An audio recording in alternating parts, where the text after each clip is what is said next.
सरकारची अवस्था काय आहे शेतकऱ्यांच्या प्रती आणि ह्या राज्यामध्ये सरकारचं काय दिवाळं वाजलंय आणि हा सरकार किती अशा पद्धतीनं शेतकऱ्यांच्या जीवाशी खेळतंय त्याचाच एक रिपोर्ट आज लेखी स्वरूपामधला अध्यक्ष महोदय तुम्ही पण प्रश्नावली हातामध्ये घ्या।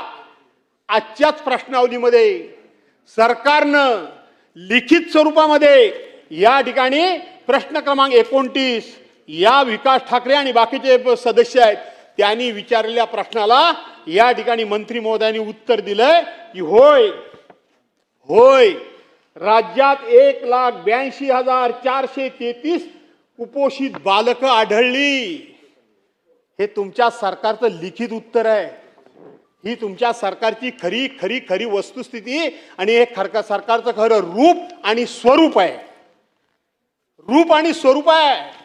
तुम्ही बाहेर कितीही डांगोरा पिटा, कितीही मोठेपणा मारा, कितीही जाहिराती करा, कितीही कार्यक्रम करा, कितीही विरोधकांना अंडर एस्टिमेट करा, कितीही विरोधकांच्या योजना अडवून ठेवा, त्यांना विकासाला एकही रुपया देऊ नका, त्यांना ठाई ठाई वेटीस धरा, त्यांचं एकही काम देव करू नका, पण शेवटी ही बालकं जी आहेत ही राज्याची आहेत, ही तुमची आमची आहेत। तुम्ही राज्याचे ट्रस्टी आहात, तुम्ही राज्याचे मायबाप आहात। मायबाप सरकार म्हटलं जातं। मायबाप सरकारनं मायबाप या दोघांची भूमिका आणि जबाबदारी काय असते ही समजून कर्तव्य काय असतात ही समजून घेण्याची गरज आहे। मी हे डिटेल्समध्ये सांगत नाही, परंतु आपण स्वतःहून कबूल केलंय की राज्यात 1,82,443 कुपोषित बालकं आढळली असून बाकीची गंभीर बालकं 30,800 आहेत। सकाळी इथं आरोग्याच्या विषयावर बरेच प्रश्न झाले। आरोग्याच्या बाबतीत आम्ही सातत्यानं सांगत होतो की सगळे सभागृहातले सदस्य, कोणी एकटा असं मी म्हणत नाही, आणि म्हणून सातत्यानं सभागृह सांगत होतं की या राज्यातली आरोग्याचे 3-13 वाजलेले आहेत। त्याचं हे बोलकं उदाहरण आहे आणि हा तुम्ही दिलेला लिखित स्वरूपाचा दस्तऐवज आहे, हा माझ्या हातातला दस्तऐवज नाही। आणि म्हणून यावरून हे सरकार शेतकऱ्यांच्या विरोधात कसं आहे, हे सरकार स्वतःच्या लोकांकरता कसं काम करतंय आणि सर्वसामान्य माणसाकरता काम कसं करत नाही त्याचं हे जिवंत उदाहरण आहे। यापेक्षा फार काय मला बोलायची आवश्यकता वाटत नाही। आणि म्हणून 2-4 मुद्दे मी या ठिकाणी मांडले की आपण हेक्टरी 50,000 रुपयाची मदत ही शेतकऱ्यांना नुकसान भरपाई करता करा। त्या रायगडमध्ये सगळं भिजलेलं भात, कोकणामध्ये त्या ठिकाणी न झालेली पेरणी, मासेमारी, पर्यटन व्यवसाय, फळबागा ह्या उद्ध्वस्त झाल्या, त्यांना पॅकेज द्या। त्याचबरोबर केळे असतील, पेरू असतील, द्राक्ष असेल, डाळिंब असेल, धान असेल, कांदा असेल, अशा प्रकारची शेतकऱ्याची झालेलं वाटोळं, हे वाटोळं सुद्धा आपण सर्वांनी समजून घेण्याची गरज आहे आणि म्हणून त्यांना मदत करा। राहता राहिला प्रश्न इथे या ठिकाणी थोडासा एक शेवटचा मुद्दा जो आम्ही मांडलेला आहे तो 12,000 रुपये शिपायाने 10,000 रुपये तुटपुंजा पगारामध्ये सगळे क्लास 3 क्लास 4 हे सगळे आउटसोर्सिंग, सगळा कर्मचारी वर्ग आउटसोर्सिंगचा।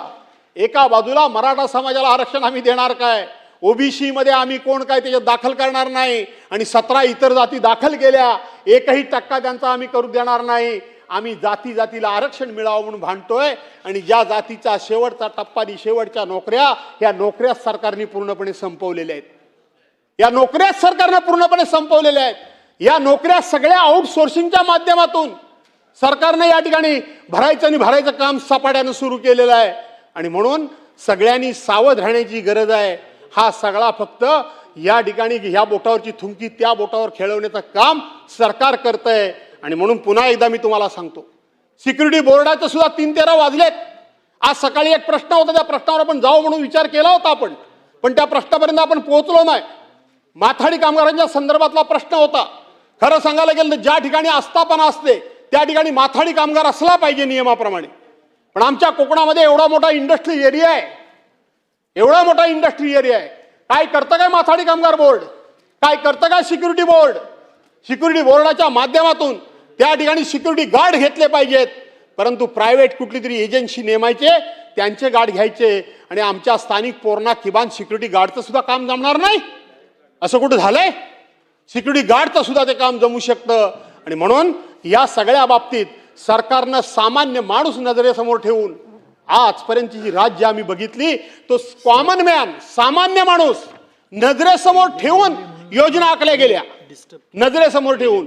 आता अदानी, अंबानी अशा प्रकारचे लोक नजरेसमोर ठेवून योजना आखल्या जात आहेत, घोषणा मोठ्या मोठ्या केल्या जात आहेत. Digital India, make in India, stand up India, sit down India वगैरे वगैरे वगैरे वगैरे. कुठे आहे सगळं? कुठे आहे सगळं? राज्यामध्ये आज किती पोरं बेकार आहेत, बेकारीची संख्या काय आहे याचा विचार आपण सर्वांनी मिळून करण्याची गरज आहे. आणि म्हणून सामान्य माणूस जगाबरोबर आपण गेलं पाहिजे, जगाबरोबर स्पर्धेमध्ये आपण उतरलं पाहिजे. जगाच्या बरोबरीनं जायचं असेल तर जगातली प्रत्येक ऍडव्हान्स टेक्नॉलॉजी आपण अडॉप्ट केली पाहिजे, याच्याशी काही दुमत असण्याचं कारण नाही.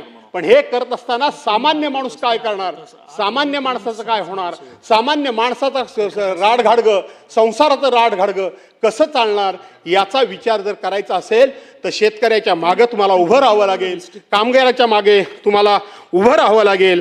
अशा प्रकारची या ठिकाणी विनंती करतो. पुन्हा एकदा आपल्या सर्वांना, यानंतर माझे सहकारी या ठिकाणी बोलणारच आहेत. 2024 मध्ये 3588 मृत्यू झालेत, 20 वर्षात जवळजवळ 72,000 मृत्यू झालेत.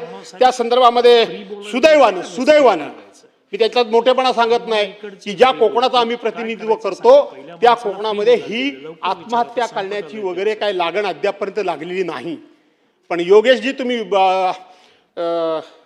गृह राज्यमंत्री आहात, तुम्ही माहिती घ्या, आपल्या रत्नागिरी जिल्ह्यामध्ये सुद्धा, सिंधुदुर्गामध्ये सुद्धा एखादी घटना घडली असं माझ्या वाचनात आहे, मी कन्फर्म नाही, परंतु आपल्या रत्नागिरी जिल्ह्यात सुद्धा यंदा 3-4 आत्महत्या झाल्या. त्या 3-4 सुद्धा जसं इकडच्या भागामध्ये तसंच त्या भागामध्ये आपल्याकडं हताश होऊन खिशामध्ये पत्र लिहून ठेवलं की कर्जबाजारीपणामुळं, शिक्षण घेऊन नोकरी नसल्यामुळं, शिक्षण घेऊन लग्न कार्य होत नसल्यामुळं, शिक्षण घेऊन मी माझ्या आईवडिलांना कुठेही मदत करू शकत नसल्यामुळं मी हताश होऊन आत्महत्या करतोय. अशा 3-4 आत्महत्या सुद्धा आपल्याकडे झालेल्या आहेत.